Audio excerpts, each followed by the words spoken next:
Hey you all, Farmer Jesse here. Welcome to the No-Till Market Garden Podcast, episode 23. I have to say I am pretty pumped about today's episode. I have been following Richard Perkins for a while via his YouTube channel, and a lot of what he is doing informs a lot of what we do on our farm. So I was pretty excited to get the opportunity to chat with him.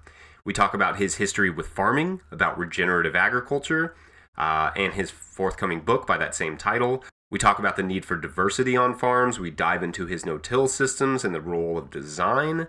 There is so much great info in this conversation. First, let's get a word from our sponsors because I have a discount code for you all and I think you're going to want to use it. Through April 22nd, 2019, you can get 10% off of a couple special tools from NeversinkTools.com, namely the Mutineer and its accessories or the Neversink Flame Weeder. Let's just talk about these tools for a second. First, the Neversink Flame, for its part, is a lightweight and versatile flame weeder that can simply clamp onto the torch head of any standard size backpack flame weeder. Super easy to maneuver and carry. I have used several different flame weeders, and for none of them can I use those same descriptors. The Mutineer, if you have not seen it, basically imagine a collinear hoe that can become a wire weeder, that can become a torsion hoe, in a matter of seconds, as you can interchange the tips for whatever job you are working on. It is quite literally every hoe you will ever need. Check them both out, as well as some of the other tools Neversink offers. Find them at NeversinkTools.com. The offer code is no-till_cult, all caps, no hyphen. That is no-till_cult. Also, as we are winding down this first season with only a handful of episodes left, I am hoping to wrap up my challenge for the Patreon page. That is patreon.com/farmerjesse. As I say every week, we need to get that up to at least $1,000 a month for me to be able to afford a second season of this podcast. But really what I mean is simply that I need to be able to afford to pay some people to help me produce it. I think my being a full-time farmer adds value to this podcast, but also it makes it kind of crazy hard to do. If you have been meaning to sign up, now is a great time to do it. In general, we try to hide very little behind a paywall, but as a bonus for being a patron, we are working on some very cool educational events, and the patrons, either through Venmo or Patreon or wherever you've donated, will be the first to hear about it when they go live. That is patreon.com/farmerjesse, or throw us a donation to No-Till Growers at Venmo. It's like an app on your phone. It's actually a very useful app. That helps too. Anyway, check that out. Enough from me. Let's go to Sweden, right? With Richard Perkins of Ridgedale Permaculture.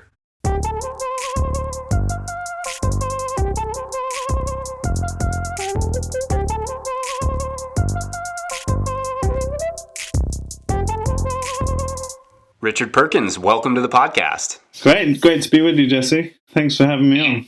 Absolutely, so great to have you on. I was hoping for context. Maybe we could just start with you telling us a little bit about where you are located and give us a brief overview of Ridgedale Permaculture.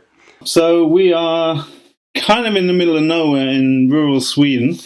If you can picture a triangle between Oslo, Gothenburg and Stockholm, we're kind of in the center of that triangle, which is relatively very rural. And Sweden's got a lot of little microclimates because of access to water. We have over 100,000 lakes around the country, and we're quite close to a rather large lake, so you get a little tail of warmer climate zone going north from there. And interestingly, in Sweden, you find the similar climate zone to we're in really quite far up north on the inland sea.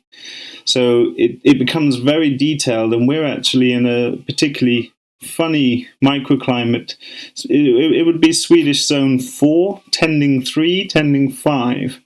It's not really comparable to your climate zones out in the States and Canada because we have the Gulf Stream and because we're so far north. We're at 59 degrees, over 59 degrees north, so it's a very different type of climate because we have very low sunlight intensity. We have a very short growing season, as you would expect up in the north of the States and Canada. We get about 110 days without frost. And that can vary plus or minus 20 days each year. Wow, and those three towns the three cities that you mentioned, do you market in all three of those? No, we don't market in any of those. We sell everything within 50 kilometers of the farm, so we're working very locally. Oh, that's great. Okay. So can you maybe just give us a little bit of your background, how Ridgedale came to be and how you got to Sweden? Sure. Well, going a step further back than that, I actually came into agriculture through organic crop production and horticulture. Back when I was 18, I went to agriculture school. I had decided when I was perhaps 15 years old that I would farm one day. I didn't come from a farming family, but I had a very nature-based upbringing, and I had some pretty important life-changing experiences around that age with people who live very close to the land, and like minority people in the UK who opened a doorway to different ways of living. And that ended up with us here somehow. But it's a long story, but it's interesting because I came into farming through crop production, and I worked in that for many years, and then I just got fed up of the incredible hard graft and poor returns. I then looked into selling organic foods and worked in that side of the industry for a little while. But I knew I always wanted to farm, and I'd looked at buying land. I lived in Southeast Asia for a few years, and I'd considered buying land there. And I also looked at land in different parts of Europe before coming here. It was kind of by chance that I came here. I came to run an educational training. And when I looked around, it was at a farm just outside Stockholm, and it was a similar size to our farm. And it just amazed me that people had these little farms and nobody was really farming. And coming from England, where access to land is, very challenging, and that's the same in many parts of Europe, I just felt like people would give an arm and a leg to have this, big barns and big open land and the possibility to get on with it. And then I saw the prices of land and properties around the country. And at that time, I met my partner, Hannah, and we realized that we could basically afford to buy a farm with cash, as it were. Like our farm here is 25 acres, 10 hectares, and it was 90,000 euros, which, in the UK, that would be 900,000 euros, and probably with old buildings. And we had buildings that are perhaps substandard in Swedish terms, but perfectly functionable, and we could move in straight away. And so that blew my mind, because you can't even buy a garage to park a car in the UK for that. So we went all over the country looking for properties. We put together, so we're not a vegetable farm. We have a CSA and vegetable production, but we farm many other things. But we wanted to do a whole bunch of different things on the farm, and we put a list of about 50 objectives, and we actually looked at farms from 4 up to 30 hectares. And we weren't attached to particular enterprises. We were attached more to the context of what we were trying to do. And a strong part of that is continuation of my educational work, which I've been doing for 14 odd years or so. So it was a place to root ourselves. And we basically overlaid the climate map onto Sweden, a really detailed climate map. Used that to extrapolate key sort of towns and communes that fit the climate zones that we were prepared to endure, as it were. And then that led us to a very swift way to sift through all the properties on the market that would meet some of our goals. Some of our goals were being within a certain distance from international travel, because I travel a lot, or I used to travel a lot more, and we knew people would travel to us with the activities we've been running, and somewhere with a potential marketplace to sell the sort of things we were going to produce. And that's, there's many layers and nuances in that, because there are properties here in Sweden that are almost given away for free up in the north, and you can buy 150 hectare farm with incredible buildings for less than 100,000 euros. But there's a reason for that, and that's because the winter is pretty insane, and there's no market to sell premium quality food. And most people in Sweden live in Stockholm, So we're really out in the middle of the nowhere, and I think that's an important point to really put forth to your listeners. One of the most remarkable things about our farm is that it's working in the middle of nowhere. We're not on the edge of a city with 1 million people we can sell to. We've hustled it and made it work in a very rural setting, and I think that's a really important element of what we do. So we went around the country looking at, I was consulting and working abroad, and so I would come back into the country and then we'd get in the car, and Sweden's a very long country. We're like level with Stockholm in latitude, but the country, you could drive 15 hours and you're not near the top yet, So it's a very long, drawn-out country, and we were zooming around and we would turn up at different places, and the way that properties are sold here is through bidding.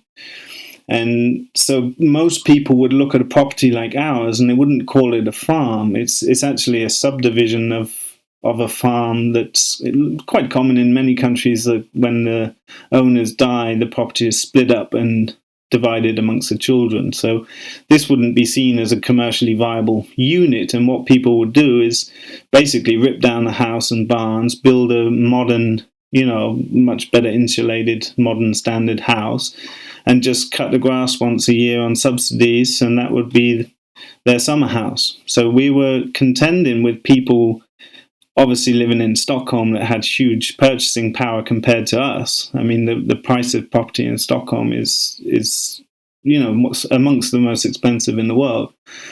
And so we had a very small budget, and we were basically looking at properties for less than 100,000 euros, and happened upon this one at the very end. We'd been to many properties around the country and just been outbid straight away, particularly if a property had any kind of what I would call cute factor, that would make a nice second holiday home, as it were. And we were there like designing the land, looking at the soil, working out, can we do what we're trying to do at this place? And then bam, the price would go up 3 times straight away. And we were like, phew. So we were losing our confidence, and it was getting to the end of the year, and we knew that if we didn't purchase a property that year, I would then inevitably end up working abroad a lot and we wouldn't get started. So the farm that's become Ridgedale it was actually on the market for many times the price that we bought it for, but it had a lot more forestry attached to it, and our neighbour bought a large portion of forestry, and that brought the price really considerably lower. And it was interesting because I'd seen the property before on maps, and it looked like the sort of property I was looking for, but the photos that they had put online were really poor, and they didn't really do the place justice. So we came down, and it turned out that the owner had, there's a whole beautiful story of how it actually all took place, but people can read about that in our book, or I've made videos on YouTube about that, because it's a very touching story. But basically it came about that we suddenly had the opportunity to buy this place, and I think we got a fantastic deal. And I kind of let my partner lead this process because her friend group was closer to Stockholm, and so I was moving to a foreign country. I didn't really mind where we ended up, but I wanted her to feel confident to move away from her roots, as it were, which worked out really well because she grew up in Africa and South America and only came to Sweden later in her life. So she's used to moving and didn't feel like it was too big a deal to move away from where she had been living before. So we ended up here in the middle of Värmland, this is where the highest population of wolves in the country is. It's a dark forested landscape, lots of hills and snow, and it's very beautiful, but it's a very challenging place to start a small farm. Yeah, I'm sure. And I'm curious because I'm enjoying the story. Can you tell us a little bit about, once you got on that property, what was the design process like? Well, to be honest, I've been designing properties for a living for a decade or so I have a lot of experience with laying out whole farm plans, and so that's obviously aided our work in a big way. And we actually laid out the design for the farm. And I believe there's probably, you can find traces of this on the internet. And we'd seen the property for a few hours, and then we were back where we were living near Stockholm, and we designed the property up that winter.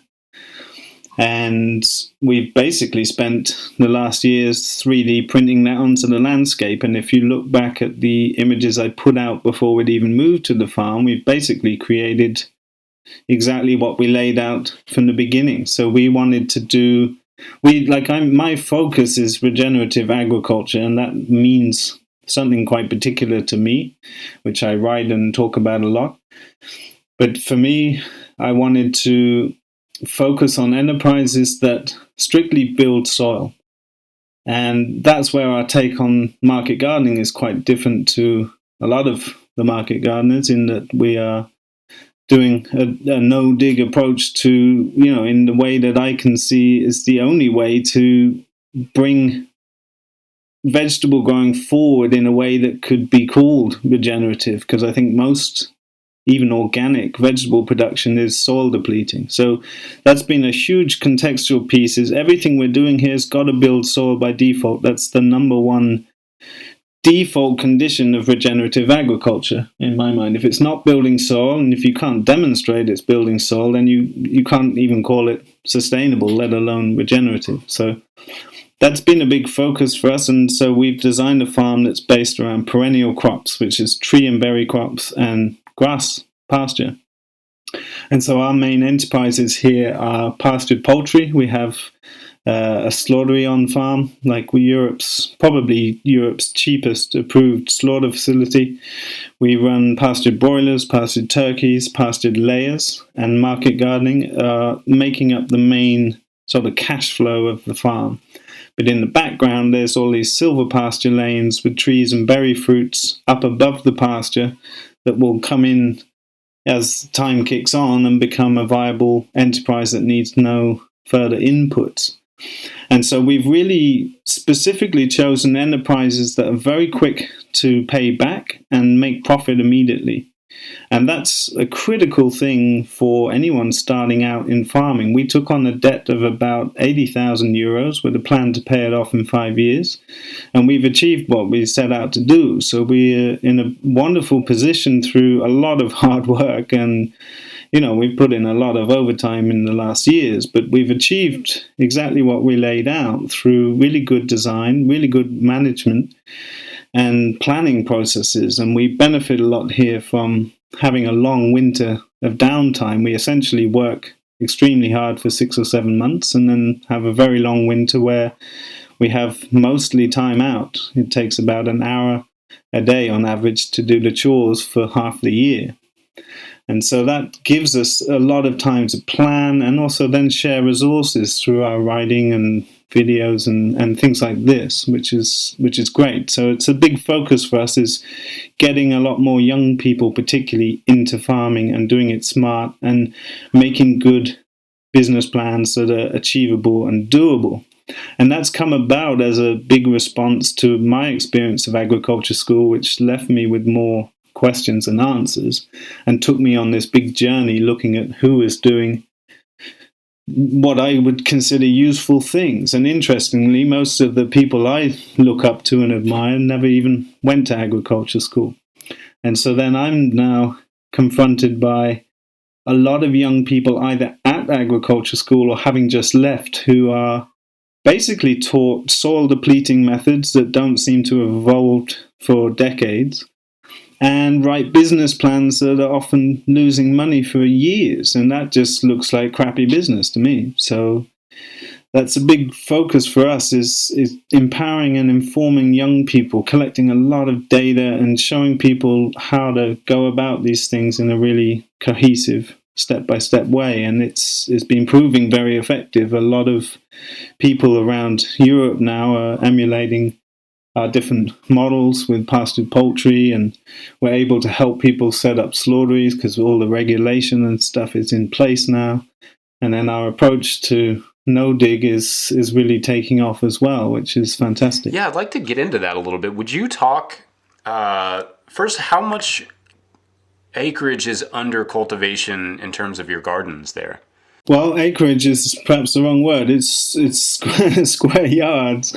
It's very small and intensive, and we have 1,500 square meters of beds. I don't know if that's easy for you to translate.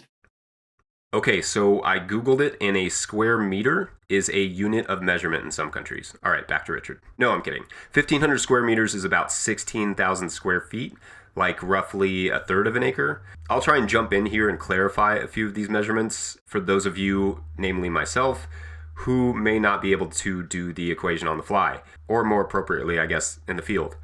All right, back to Richard. So we have 200 beds that are 30 feet by 30 inches. I'm used to thinking in meters and square meters. So we have 200 beds, each 30 foot by 30 inches, and we have 2 tunnels that aren't particularly large. And so it's a very small market garden, but it's very intensive, and we're able to get 2 or 3 rotations of crops even in our very short growing season here, which you can only really achieve up here through pretty much transplanting everything possible, because it obviously gives you both better germination conditions at the start of the year when it can be minus 20 outside and fluctuating, quite wildly, and also to have crops ready to go in the ground as soon as one is out. That's great. So, yeah, and I'm sure that, having the transplants is important. Are you doing, I want to get back to the garden here in a second, but are you doing all of your own starts? And then what does that process look like, or what does that system look like? We do all our own starts. We have a lean-to greenhouse. So one contextual thing for listeners that aren't familiar with our farm is we're really bootstrapping this farm. We've done a huge amount in a short time, and we've been able to do that by building everything and recycling waste, essentially. And we've put in just over what we bought the farm for in terms of building up all the water systems and ponds. We have big ponds that are feeding the market gardens for irrigation. All of the external fencing around the farm, tree systems, everything we're doing here has cost us about 100,000 euros. So essentially we've spent less buying and installing our farm than most people in this country spend on a house, which they will then take on a debt for the majority of their adult life for. So it's an important contextual point, because we're able to roll like this because we have been quite good at finding resources.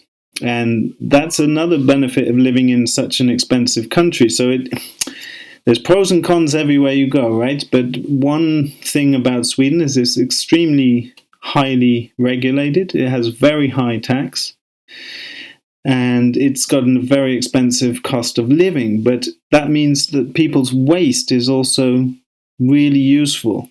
Like, the quality of the waste materials is fantastic. And for example, the best story I have is a brand new Stihl chainsaw found in the dump. It just needed a new air filter, and this is mind-blowing for me. But one of the biggest resources we've had is the local timber yard. Like, there's most of Sweden is planted with monoculture spruce, and 95% of all trees in Sweden are spruce.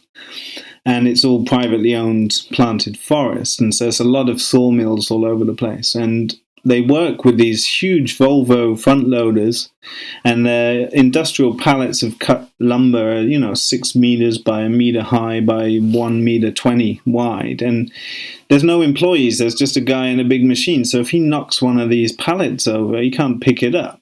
So they just put it on a pile, and in the end they chip it up and burn it.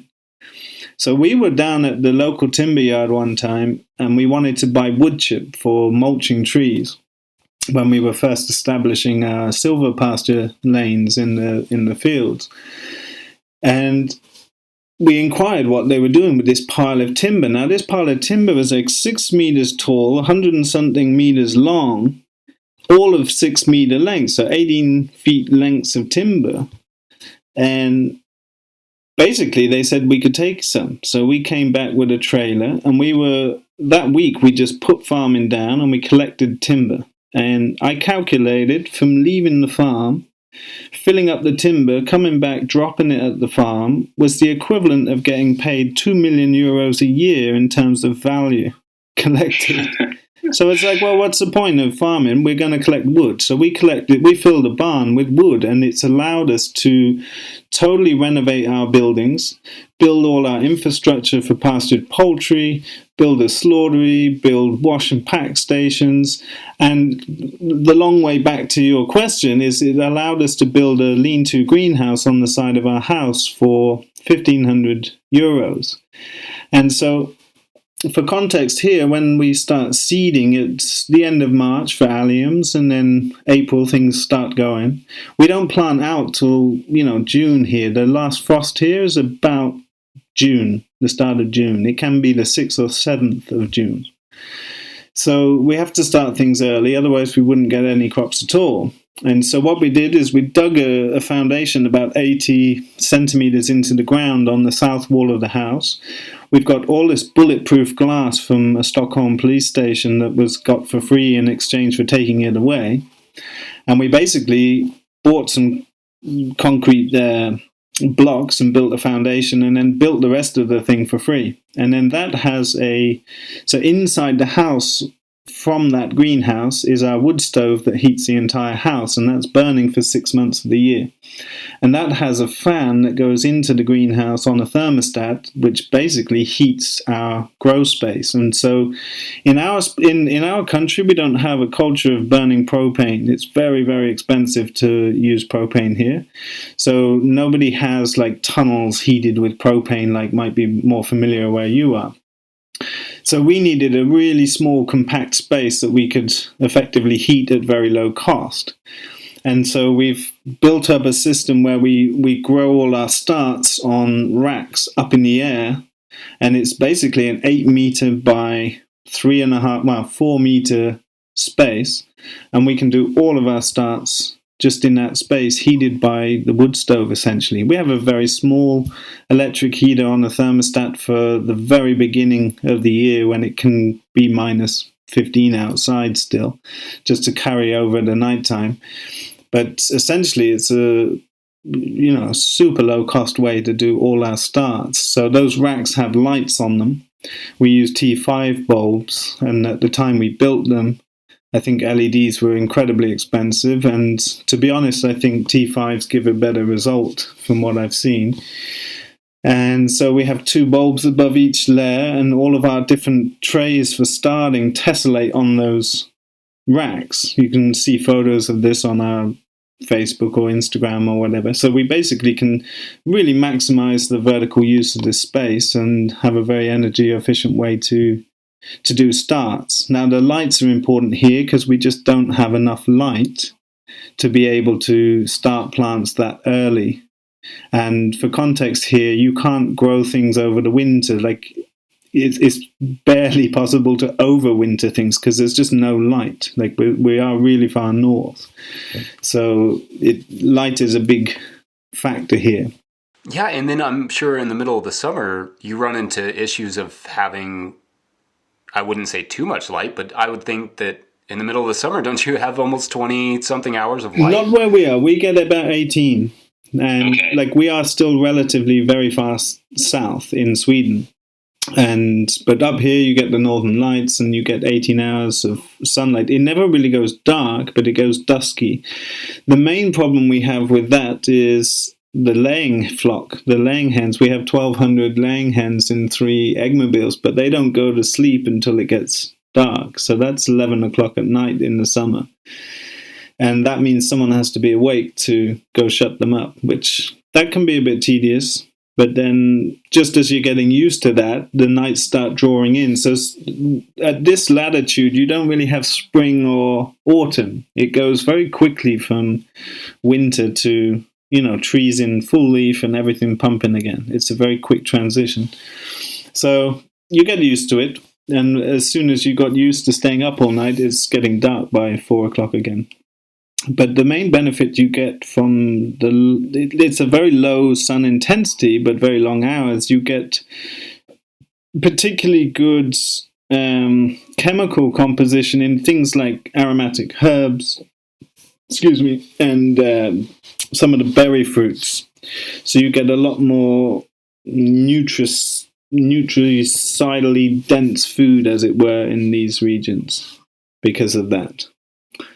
But otherwise, it's, things are generally pretty slow in this part of the world just because of low light and also low temperatures and a low total accumulated heat. So it's a tough environment for veg growers, but there are some of our past students up even further north and having a really good go at it. So that's great. I'd like to get maybe a little bit into the technical details of that garden for a minute. So maybe you could just take us back and kind of give us an outline of how you set up those gardens, and then we can get into maybe maintenance and bed prep and that sort of thing. Sure. Well, we've made beds in different ways. And the very first beds we made were literally putting down 15 centimeters of composted manure. Hey, so 15 centimeters is right around 6 inches deep? It's pretty deep. Straight on what had been a lawn for decades, maybe hundreds of years. And those beds have remained the most weed-free and perfect beds of all. We've also made beds where we have tilled first and then immediately made them no dig. And that works fine too. But there's been slightly more weed pressure. Now, when we're talking about weeds, we do not have weed pressure. We don't really have weeding tools. We weed 1 or 2 days a year. We'll just go around and clean it up around the edges. But we don't really have a need for weeding tools. And that's one of the great benefits of no dig. If you do it right in the beginning, it will get rid of a lot of the tenacious weeds. We have couch grass, horsetail, buttercups. I mean, we've essentially built all of our beds on either what was a lawn for decades or what was pasture. So that's as tough as it can get. You need the right amount of material from the get-go, and like 15 centimeters, and that's a lot. It adds up. And so you've got to have enough material. It's the sort of thing, if you put yourself too thin, you'll basically just grow really good grass and weeds. You've got to put it down thick enough. And I would say the ideal time to do that is in the autumn, and then let the beds sit over the winter and plant them up in spring. But the first beds we made, we put straight down on the ground and planted them up within a few weeks. And they remain totally weed-free, very productive. What we do here is we put wood chips in our paths. So we're working with 75 centimeter beds and 30 centimeter paths. That's maybe 12 inches for paths. Path space depends on your flexibility, etc. I'm used to crouching on my crouching down as a pose like I learned to do in Southeast Asia, and I can do that for hours. So a 12-inch path is perfect for me. If you're less flexible, maybe you need a little bit wider. But we put actually cardboard rolls underneath the pathway and wood chip on top, and that's been really successful. We've made beds where we've put cardboard on top of the pasture. We'll buy packaging cardboard that comes in rolls that are the same width as the bed, and we can just roll it out and cover it with compost. We did that on the beds that we tilled in places, and there's definitely less weed coming back through that than where we didn't put any cardboard.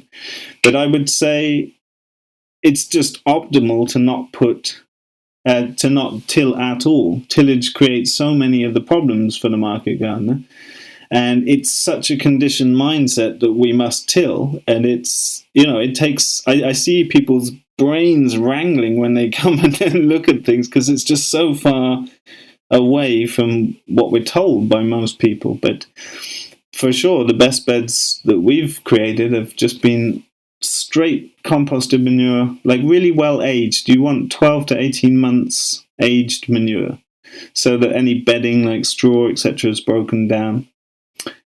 And we've used our own compost, we've used bought-in compost. We now make enough compost through our deep litter system. So for context here, in the winter, our laying hens go into a polytunnel, which is producing more value in eggs over a winter than it produces in intensive tomatoes. So we can have 800 laying hens in the space that you can grow 1,000 high-intensity tomato plants.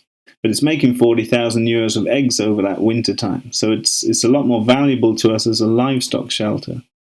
So then in the winter time, the layers will go onto peat moss as a deep litter. And deep litter needs to be done really well. A, to manage the creation of good compost, but B, to create good conditions for the livestock in the long winter here. And we raise them without any external heat or light, so they get the natural sunlight, so it doesn't mess up their circadian rhythm in that way, and that seems to work well for us. But the important thing is we have access to a lot of peat moss here, and we actually, when we bought the property, we own a peat swamp, or everyone in the village is entitled to a share of the peat swamp, which people used to cut here as animal bedding because it's naturally antiseptic and it's a massively absorbent material. You would typically cut it in the spring and hang it on special wooden racks you make in the peat swamp and let it dry, because 95% of the weight is just water. And then you carry back the light material, which is 100% carbon. And so then we'll put down maybe 20 centimeters of that, and first we'll let the layers in to just clean up any weed seed, any plant material. Once that's all cleared down at the end of the growing season, then we'll come in and put 20 centimeters of peat down and put the nest boxes and perches, etc. And then basically once a week we're adding maybe, I don't know the figure in kilos, but we end up with about 4 or 5 tons at least of good bedding out of there. And then we also have cows, so we do them on a deep litter too, often with peat, sometimes with straw. And then we combine those two and compost it down for the next year. And that gives us now enough material to run the market garden from. And in fact, at the end of last season, we covered all the beds with that material.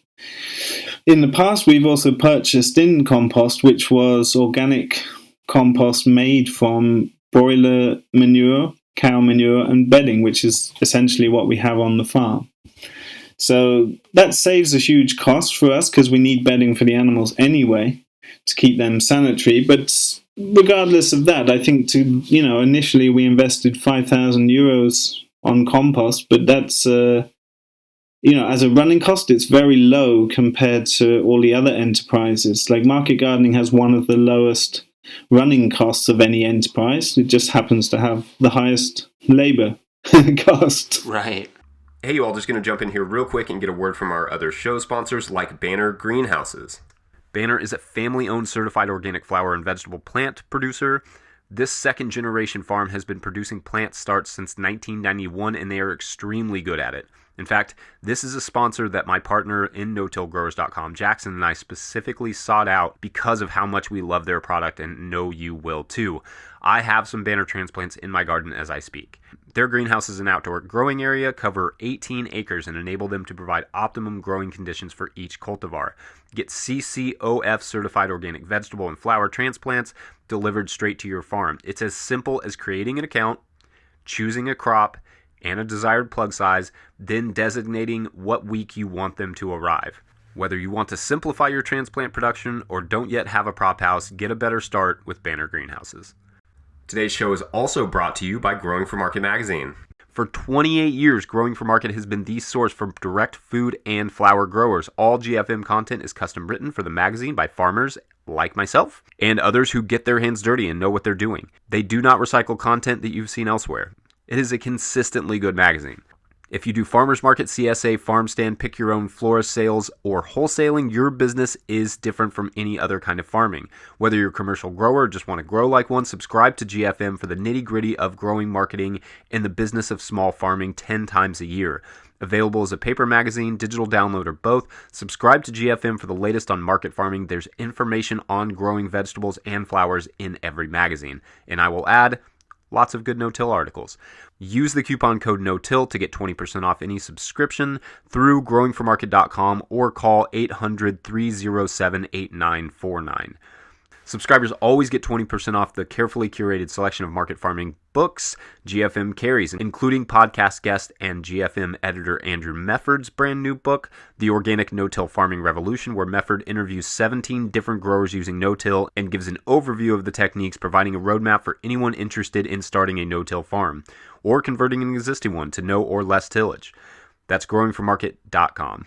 All right. Thank you for supporting our show sponsors. Back to Richard. I'm so glad you went into the compost thing because I was curious about that, especially where you're located, what kind of materials you were using.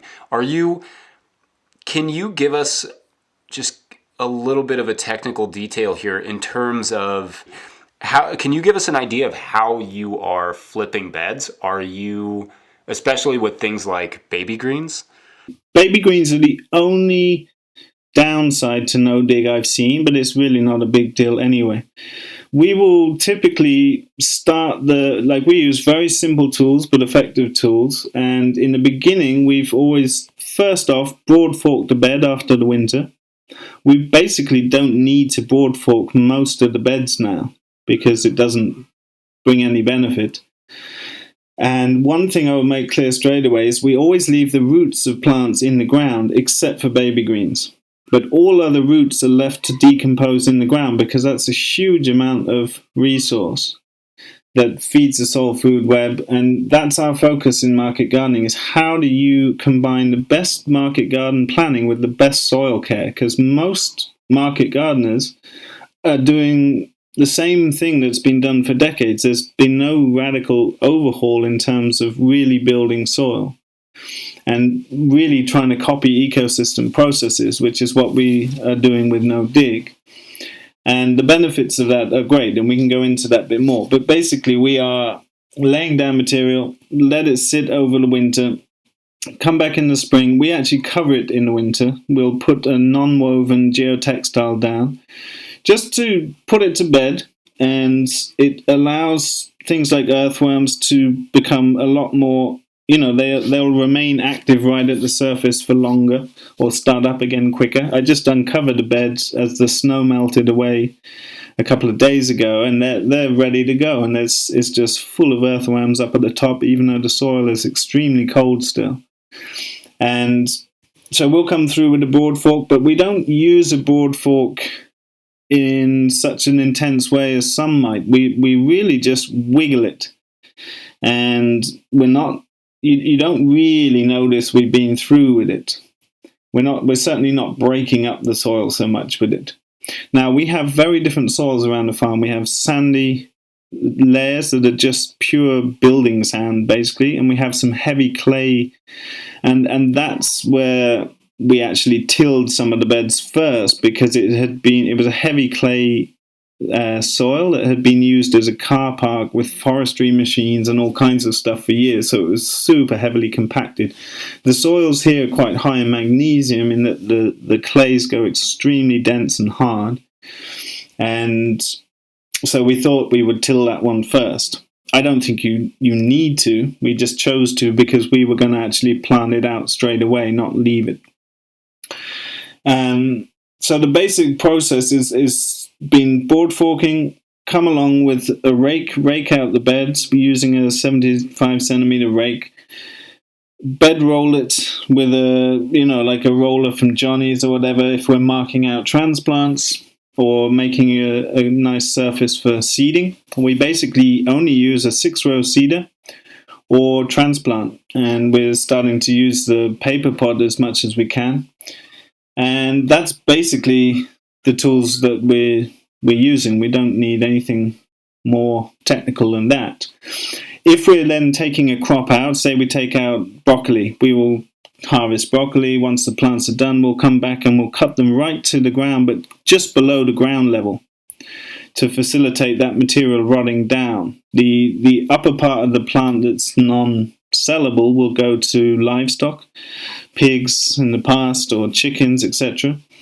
Or it might go to compost, or we juice a lot of it. A juicer is a fantastic thing to have on a farm. I mean, you can, most of the nutrient in vegetables is a bit that you don't sell in a way. So that's something we do a lot of too. And we'll cut those stems down just below the surface level, and we'll transplant straight away into it again.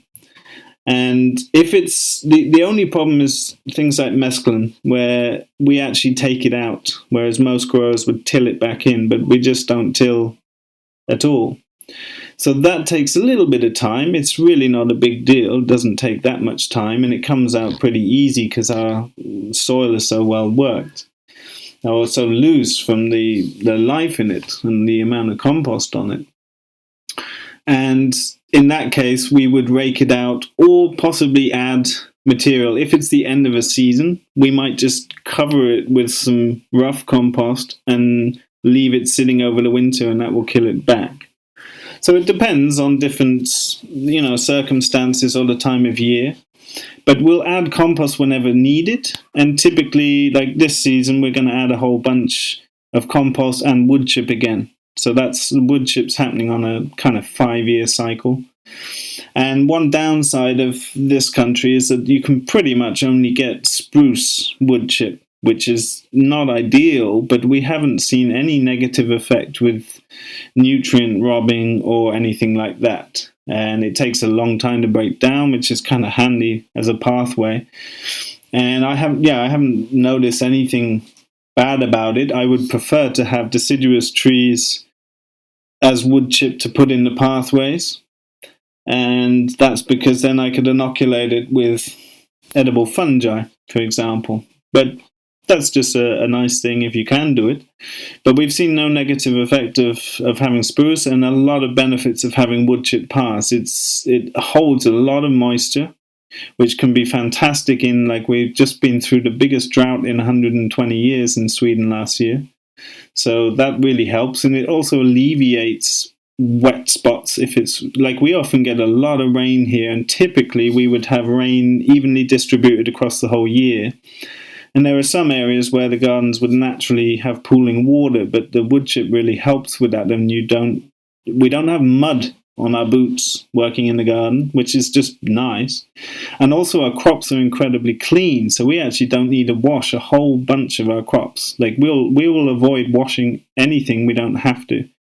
You can pull all the roots out by hand, and they just need a quick spray. And things like salad greens, lettuces, we don't need to wash. And if you can avoid washing, then that's the way to go, because it saves a whole bunch of time, obviously, but it also saves the shelf life of the product too. Yeah, that's a great point about washing. I want to hear a little bit about this drought, because that was really crazy. I was watching your videos last year as they was going on, and I'm curious, and that must have been maddening knowing that you all have thousands of lakes in that country. Yes.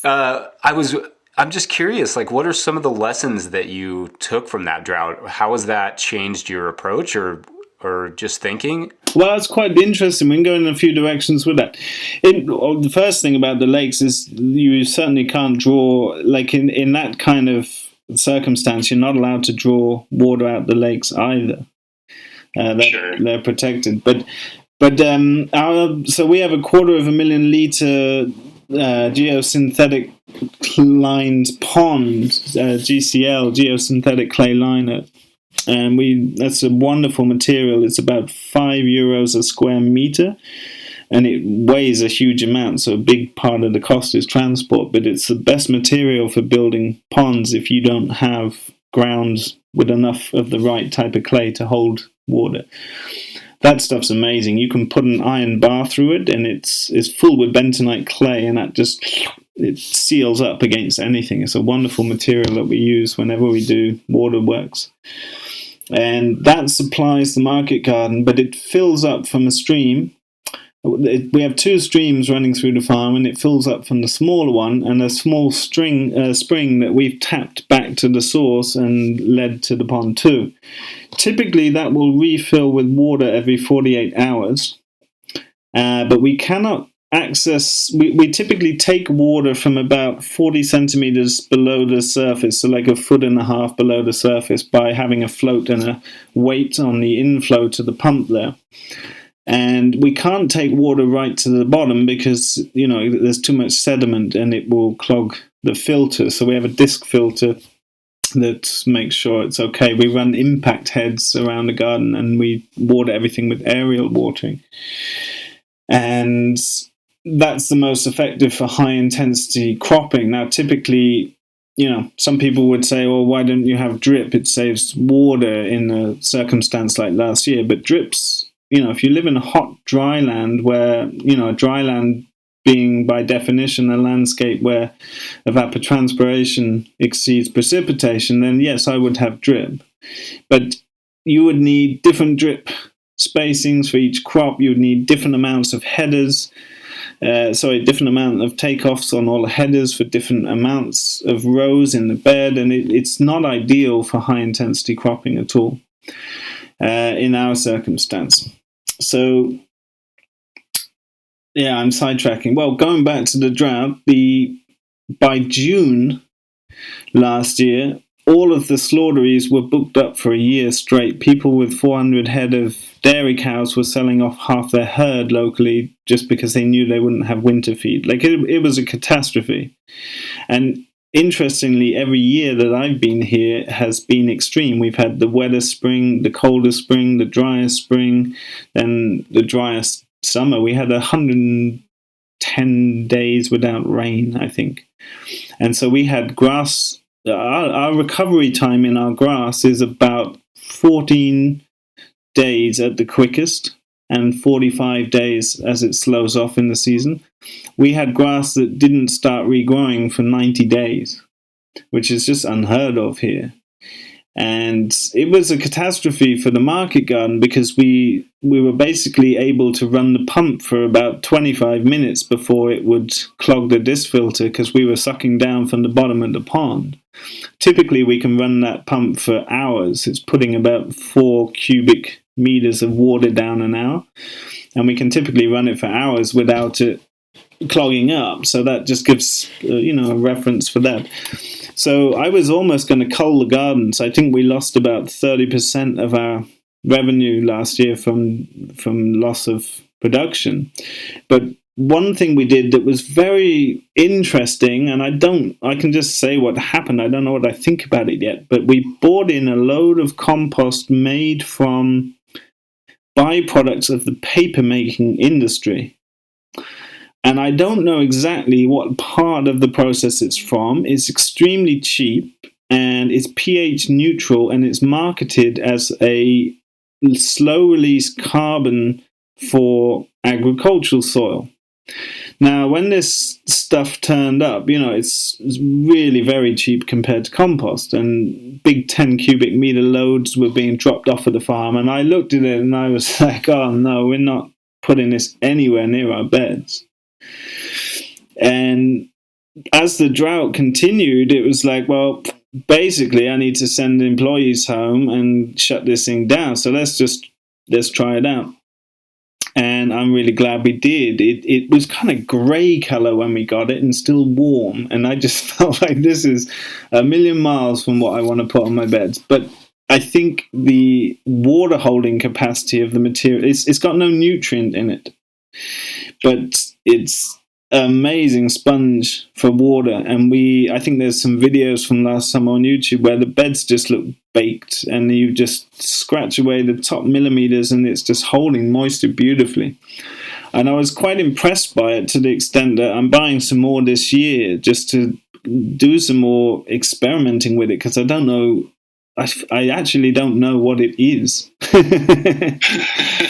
But it's an interesting, I don't know what else to say about that, but it's a big part of drought proofing. I mean, it's not something I would normally consider because we have too much water most of the time, and it usually rains very evenly throughout the year. If you look at history, obviously climate weirding is going on, and up at the extremes of latitude, I think that weirding becomes more unpredictable. The swings are bigger.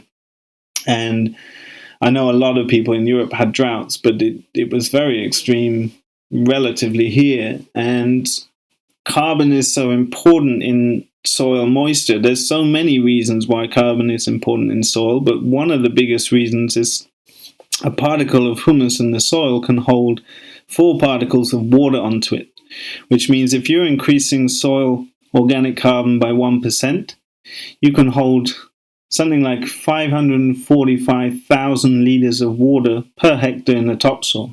Okay, so I did look this up, and that would be almost 60,000 gallons of water per acre. But I should say that most of what I could find has that estimated about 20,000 gallons per acre per 1% increase in organic matter. That said, this stuff is super complicated. There are a lot of factors, so it's really kind of hard to say. Either way, we can all pretty much agree that it's a boatload, like a literal boatload. The amount of water 1% increase could hold is probably literally enough to float a boat. Anyway, back to Richard.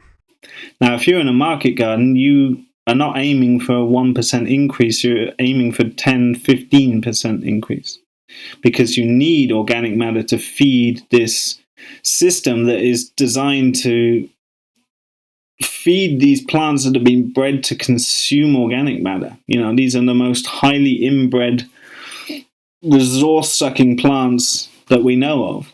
And so we've got to keep putting that organic matter down to drive the system. And that's the fundamental way to approach market gardening. It's the most resource-intensive farm enterprise going. You know, at the other end of the spectrum, you have sunlight turning to grass, turning to flesh, and the only thing exported off-site is bones, which you can potentially recover anyway. But with market gardening, we are taking basically animal products from someone else's farm typically and exporting all this nutrient off farm, and it's a one-way ticket out the farm gate. And so we have to have a source of organic matter.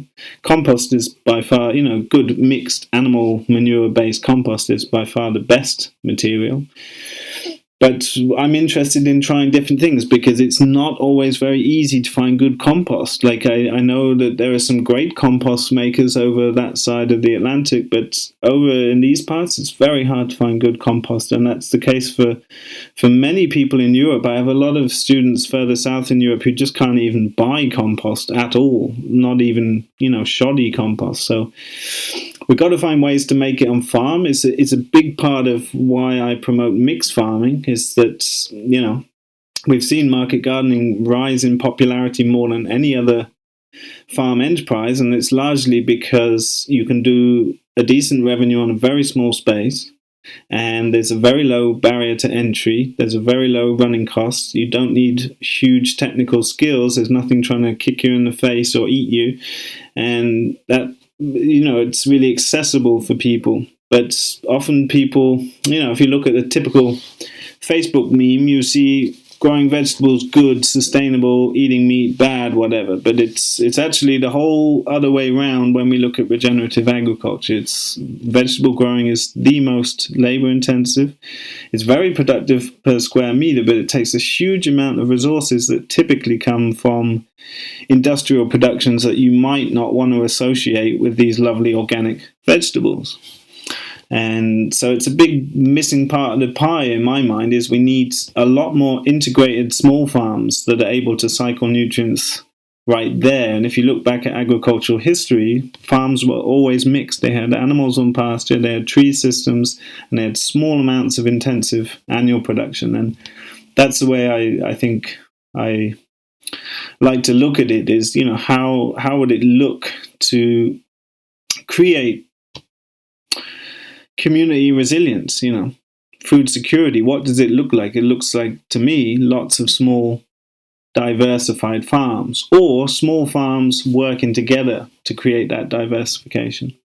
But making compost on site is definitely a good way to consider starting up your productions, and often some of our animal enterprises are much more productive and profitable, certainly per time put in.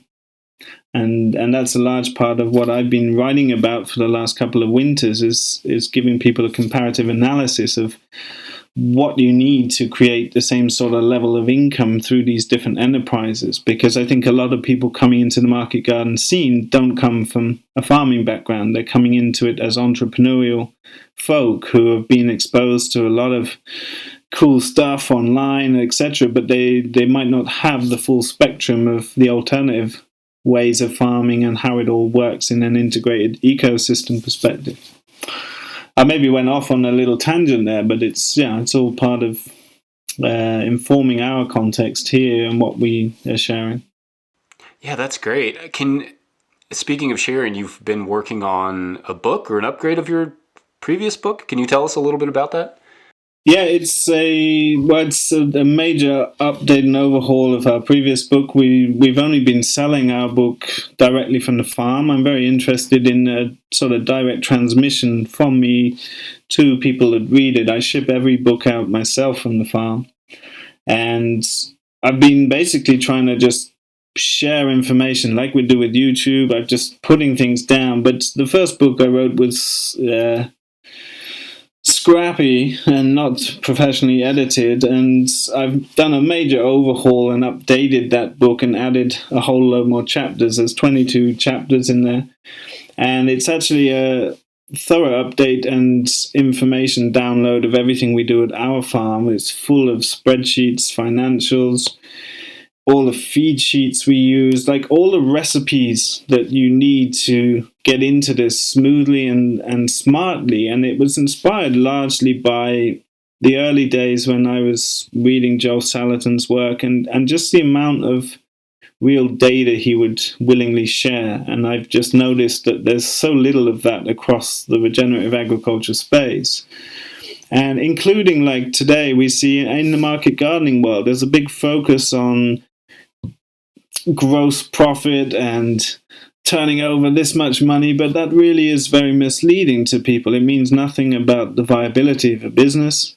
It doesn't mean anyone gets paid a living wage, and I think this is a big problem. It's obviously a big part of people's marketing, and it's good to get stuff out there, but I think we need a lot more detailed sharing of the hard numbers. And so I've actually created a comparative analysis of 12 different farm enterprises, and all operating at about 45 to 50,000 euros out of each enterprise. So that's pastured laying hens, pastured broilers, pastured turkeys, intensive mushroom cultivation, it's forest raised pigs, it's micro dairying, it's grass-fed beef, grass-fed lamb, no-dig market gardening, silver pasture production, tree nursery production, trying to give people a window into, hey, if you've got, because something I came across a lot in the last decade is people saying, I just inherited my family's 100-hectare farm and I want to start a market garden. And it's like, great, but what are you going to do to manage this land that you've inherited? Like, it's not a responsible enough response to just make a little market garden. Like, what are you going to do with this farm? It's like, someone needs to farm it. Or someone's like, I got 2 hectares out the back of the yard and I want to do a micro dairy. And it's like, well, great, but there's no feasible way to get an economy from this thing, right?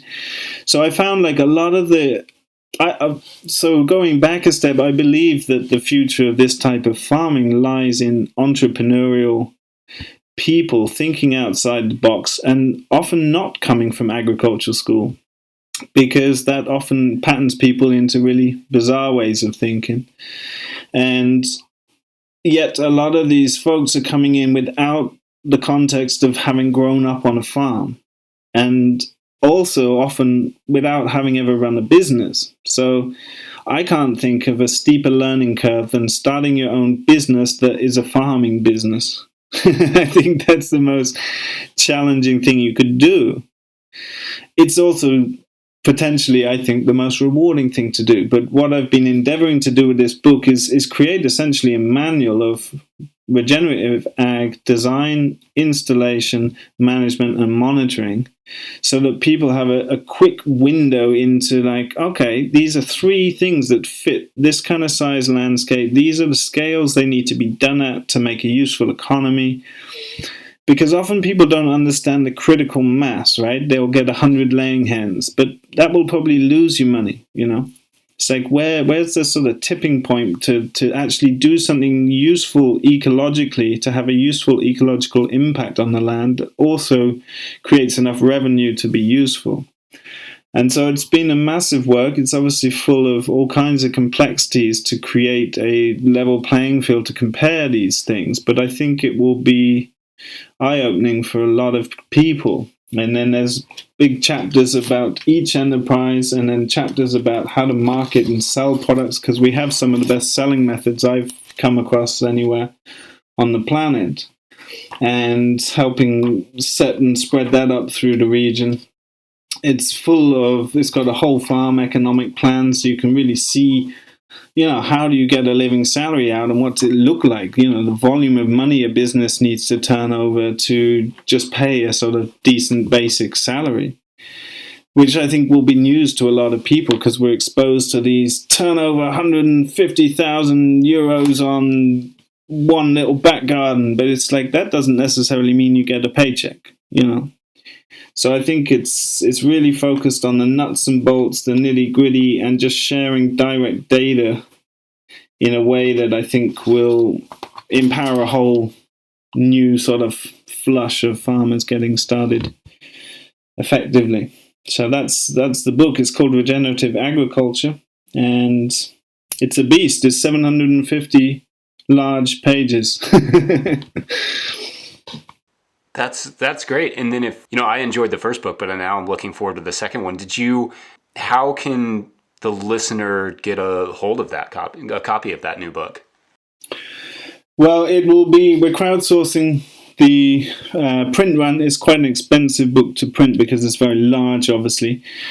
And we are hoping to start that up in mid to late April, and so we will be announcing that through our Facebook page and through Instagram and YouTube and those kind of channels. But that will be an opportunity for people to get a introductory price signed edition.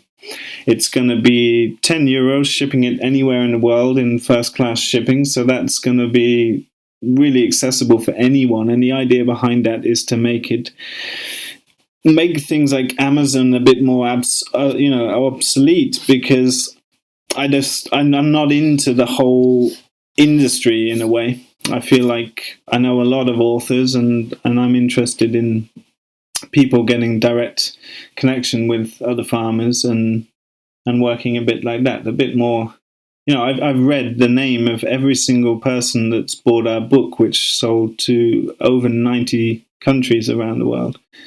And I've read every single book and packaged every single book for them. And I love to do that. It takes a bunch of time in the evenings or early mornings, but it's a real pleasure to do that. So, yeah, that's where we're going to roll with this one, I think, too.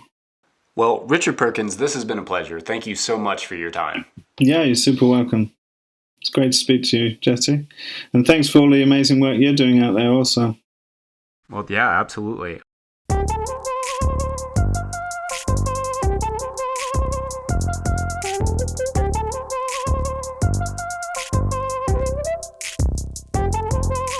All right, you can follow Richard and Ridgedale on Facebook or Instagram. We will promote his book as soon as his campaign goes live for sure. I'm going to buy a copy immediately. All the links will be at no-tillgrowers.com or in the show notes. Also, make sure to subscribe to this podcast wherever you're getting it. Follow us on Instagram.